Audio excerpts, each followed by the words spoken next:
Hello, everyone. Welcome back to yet another episode of our series Power People, which profiles the usos of the audio and the music business industry. And today, on this episode, we have with us Jhoomer Sinha, Vice President, Hindi Business Kuku FM. We welcome you here today, ma'am.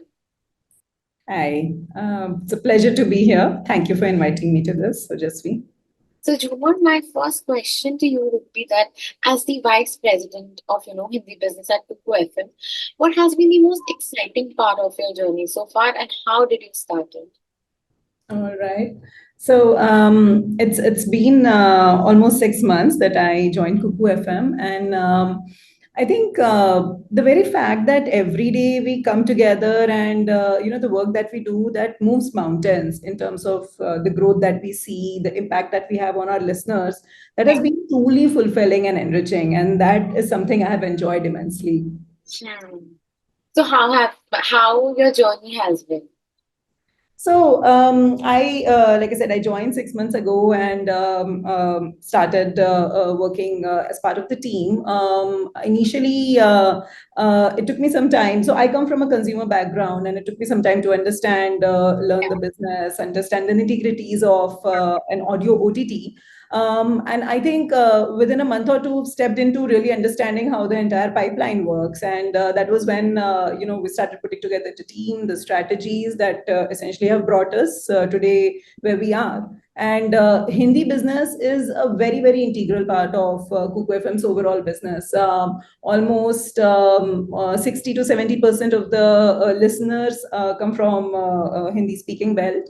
And in the last 1 year itself, we have seen almost 30% rise in their content consumption. So for me, seeing that growth has been, like I said, very, very immensely rewarding. And in fact, even in last 6 months, the kind of work that we are doing across, playing with various genres, introducing different kind of, essentially experimenting with a lot of a new kind of content, new kind of strategies, new kind of content production, driving innovation essentially at multiple levels. It's all has started to come together, and I mean we have almost doubled from where we were in May in terms of where Hindi business was, and that again is extremely extremely enriching. So for me, the fact that I stepped into something new and essentially learned the tricks of the business, and I'm now scaling it, has been immensely rewarding and a very fulfilling journey so far. And I hope to continue to carry this momentum in years to come. So, Jhumar, as you mentioned that Kuku FM has been, seeing the tremendous growth in the Hindi speaking market. So, what are your what is your strategic plans for expanding into the southern markets? Okay, so we have our business has primarily been catering to Hindi speaking users, and since Hindi speaking users primarily come from the northern regions of India, that is where we have been focused on. But of late, we are also realizing that Hindi speaking users actually the migrant population also exists in the southern India, particularly the tier 1 metros and also several upcoming metros. So the way we reach out to them is a bit nuanced because for the Hindi speaking belt the strategy is still much clearer. You can run, say, different levers of marketing that can be pulled. However, reaching out to Hindi speaking users residing in the southern market requires nuanced marketing strategy, because we want to essentially use the key opinion leaders who can influence these users. So that is what we have been doing since I would say last quarter, and we are also seeing good success there. I would also like to point out that aside Hindi business, we also have a full-fledged Southern language business as well. So as I was telling you, 60% is 65 to 70% is the Hindi business, and the remaining caters anyway to vernacular languages, Tamil, Telugu, Malayalam, Kannada. So that already exists. Penetrating to Hindi users in the southern market through our nuanced marketing is what has been working well for us, and we plan to continue doing that in the coming months. Yeah, that's great. That's great. So, what is your take on, AI transforming the audio entertainment industry in this time? And can you share some examples that how, your that this Kuku FM leverages this technology in this? Sure. So, see, AI, I think, I mean, it was in, say, 22 that essentially Chat GPT became a Yeah. household. People started becoming familiar with it. But for us, AI, I mean, around the same time, we also started exploring. And today, AI is a very, very integral part of almost all of our processes. So, if I can just break down the audio, the value chain for you, it starts with content production, and AI plays a very, very significant role in the content production. It helps us scale the content production. The AI-driven text-to-speech helps immensely, and at Kuku FM we use it extensively for several aspects of writing, and that has helped in ramping up the production capability, creating narratives, creating multiple scenarios. That is extremely helpful. The second thing is our creators themselves, they get empowered. They use AI in their everyday work, and that helps in them producing a very high quality output. So in terms of content production itself, we have seen increment in both quality as well as output. The volume has Yeah. increased tremendously. The second aspect of in the content production is then essentially the user growth side of things. So we again use AI a lot in terms of generating, say, video content or other kind of audio content, which we then use to market our content to the users, and that helps in spreading the right message to the right set of users, and then bringing them on our platform. So even on the marketing front, AI has helped us tremendously in speeding up the process, point number one, and then again generating in larger volumes. So Volume. across both Yeah. of these dimensions, we see value. And that's how AI has been helping us. And I think now, standing today towards end of 2024, like I said, it's become a very, very integral part. We can't imagine not having AI in the way we operate. So it's that integral now. Yeah, that's so true. That's so true. So as you mentioned about the creators, so let me ask you about that. That what are some of the initiatives Kuku FM has taken to support the emerging creators and to ensure their growth and the future aspects for them.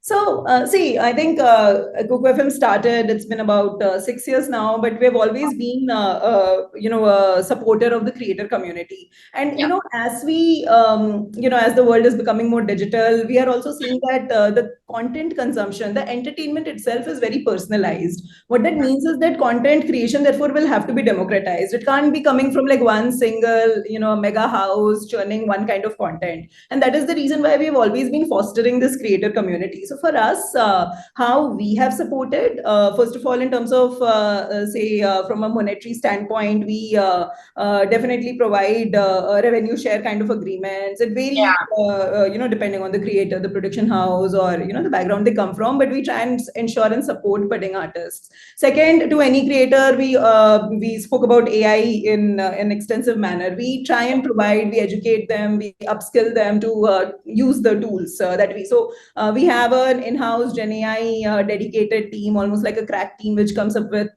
which new tool is ready to go in the market, and we then essentially run almost like a crash course to all the content creators and helping them upskill, become better at their craft. So that's in the second manner in which we help our creators. And thirdly, the entire feedback system, the entire platform that we have created. I mean, of course, we have content coming from professionals, but then we also have a lot of content coming from individuals, the content creators.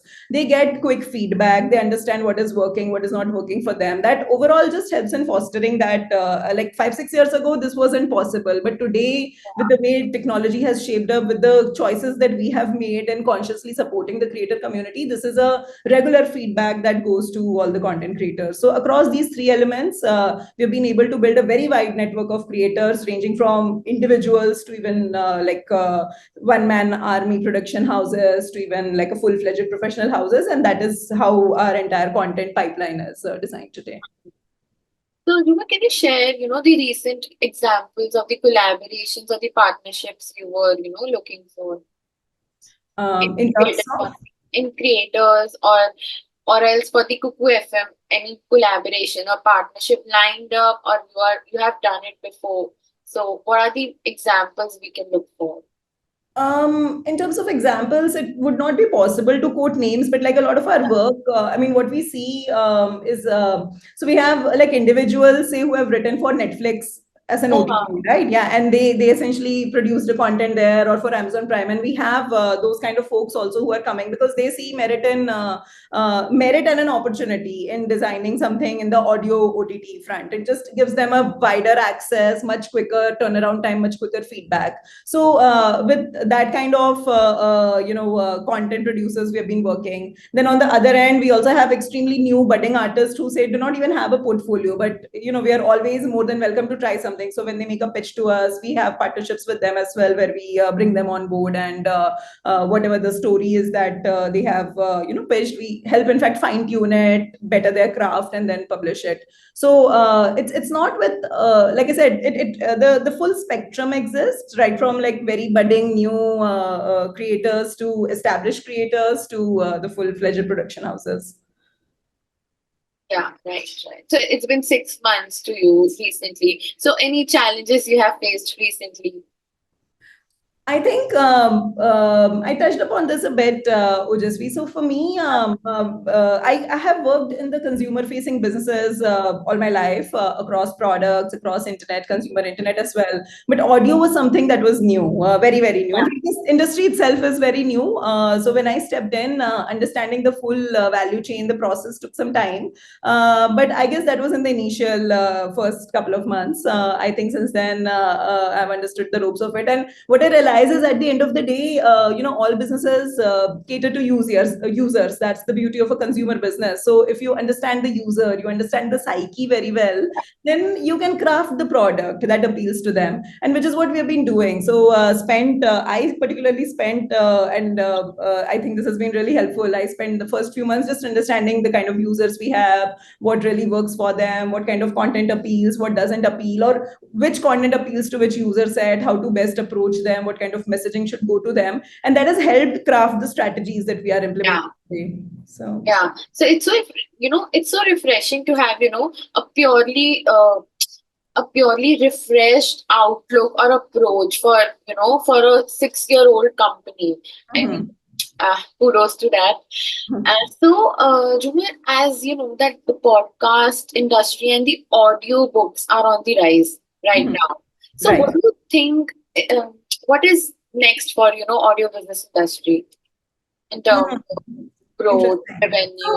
So this is something What I do you think we think? have been thinking about. We haven't. I mean, we have few experiments planned around this, but essentially involving the listener, making them play a more active role in shaping, the narrative of the audio content. The content itself is something that we have been thinking of experimenting with, and I believe that could perhaps be the next frontier to break. So why this matters is because audio, as I was saying, content consumption is becoming personalized, and audio is extremely Yeah, extremely personal, right? What you're listening to is going to be very different from even say what your friends and family are listening to. So in that scenario, if I am looking to make it truly immersive, then perhaps involving them, bringing in some interactive experiences that could be where the next breakthrough comes from, and that is something we are looking to experiment with at the moment. So I believe that's one trend. I would love to see how that plays out. so Um, any, Kuku FM does have any, podcast regarding any, topics yeah, several. related? So Okay, see, wow. our content Very spans perfect. across. We have something for everybody. So we have content in entertainment, which is say drama oriented. We have content across religion, spirituality, which could appeal to a certain set. We have content around career, self help, motivation. So recorded podcasts, we have that as well on our platform. Yeah. So, what's your take on the, celebrity podcast these days? They change the brand narratives totally. So, what's your take on that? Yes, I think, see, we are living in a world where, influencing via the digital medium is something all brands are trying. And therefore, if the voice is authentic, that gets heard. You don't really need a backing of a big house or a big distributor Yeah, to get you that. And I think that's really amazing to be living in such a world. So, celebrities, I mean, if you like look back, say 10 years ago, the celebrities that existed 10 years, the say coming from larger Bollywood, they of course exist, but then there has just been a new crop of influencers who are essentially authentic voices in their own area of expertise. and we love to give a platform to such celebrities as well. So I think that's a trend that will continue, and I'm a supporter of that. And I think it just allows for a lot of democratized voices to be heard. So as long as you can build an authentic voice, come from a place where you truly want to make a difference, I think it should be heard, and it's great that platforms are helping that. So what target audience Kuku FM, look after? So, see, anybody and everybody can be our user. Like I said, there is no right or wrong user. It's about us to have the content that caters to to that Gen Z to user. millennials, everybody can listen to Kuku. So on our platform, we have 18-year-olds to 70-year-olds as Wow. well. And like I said, the content exists, right? So for an 18-year-old, say focused on career or entertaining Motivation. stories Yeah. catering to them exist. Same for a 70-year-old if they are more motivated by Spiritual. spirituality, Yeah. religion. That content also exists. For folks in between, everything else exists. There's drama, there's horror, But thriller. I really wanted to know that what does one thing in all of these, categories you are telling me, what works best for Kuku? In terms of the user base, Yeah, or yeah, yeah. okay. Use both. I think it's Gen Z and millennials. See, because Gen again, and it's a millennials. Yeah. digital. Our medium is an app. It's a digital platform, right? So obviously, for older generations, adopting that itself is something that is lesser. Not saying it's not happening, and in fact, we Yeah. see a lot of our users in that age bracket. But then Gen Zs and millennials, of course, are the primary user base who consume User this, base. and that goes with, I guess, the way India's internet has evolved, right? Like be it Yeah. e-commerce, be it anything else, that is the primary user base. So, Jhoomer, how do you see, radio business in next 5 years? And Radio versus text. yeah. Interesting. So I'm an avid reader. I can read anything and everything. I think Wow. I grew up in that era where reading books was Tell considered me your favorite book. my favorite book. My favorite author on the fiction side is Michael Crichton. Uh, Wow.